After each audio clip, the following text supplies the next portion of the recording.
Kidlat News Updates. Mga balita ngayon, Senator Rodante Marcoleta arestado sa kasong plunder. Impeachment trial ni VP Sara simula na ngayong araw. Seguridad sa Senado hinigpita. Super Typhoon Bavi inaasahang papasok sa Philippine Area of Responsibility sa Miyerkules. Ako po si Cesar Soriano para ihatid ang mga nangungunang mga balita sa buong kapuluan.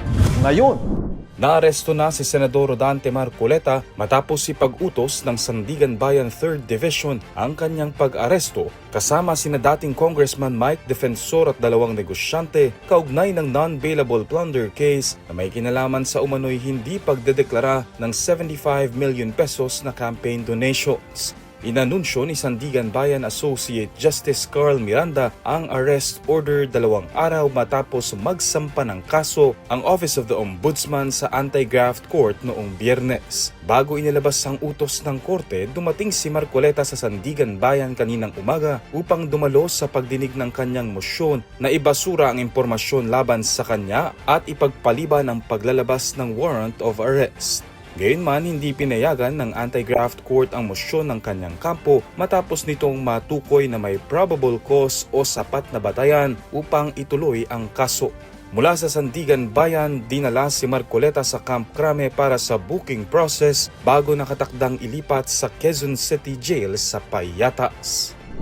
Magsisimula na ngayong Lunes ng hapon ang unang araw ng impeachment proceedings laban kay Vice President Sara Duterte sa Senado.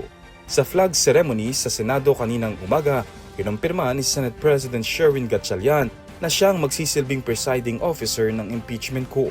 Kasabay nito, nag-deploy ang National Capital Region Police Office o NCRPO ng 3,250 na pulis sa paligid ng Senado bukod sa 2,900 na civil disturbance management personnel upang tiyakin ang kaayusan at seguridad sa unang araw ng paglilitis. Naka-full alert status din ng NCRPO simula pa noong linggo ng hapon bilang paghahanda sa mga inaasahang pagtitipon at kilos protesta. Pinayagan ng pulisya ang mga rallyista na magtipon sa mga itinakdang lugar malapit sa Senado at tiniyak na paiiralin ang maximum tolerance at paggalang sa karapatan ng publiko na magpahayag ng kanilang saloobin. Samantala, bago ang pagsisimula ng paglilitis, dumalo sa misa ang mga House Prosecutor at mga pribadong abogado na bahagi ng prosecution panel.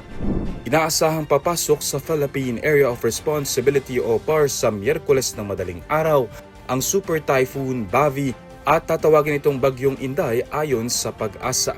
Sa pinakahuling tala ng Weather Bureau, nananatiling nasa labas ng PAR ang bagyo at huling namataan sa layong 2,215 kilometers silangan ng southeastern Luzon.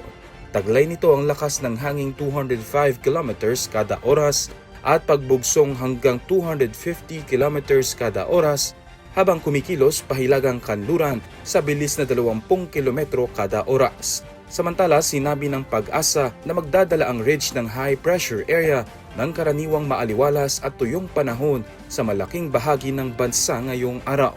Gayunman, posible pa rin ang mga pulupulong pag-ulan at thunderstorms dulot ng matinding init ng panahon. Para sa Kidlat News Channel, ako si Renzel Lenon, nag-uulat.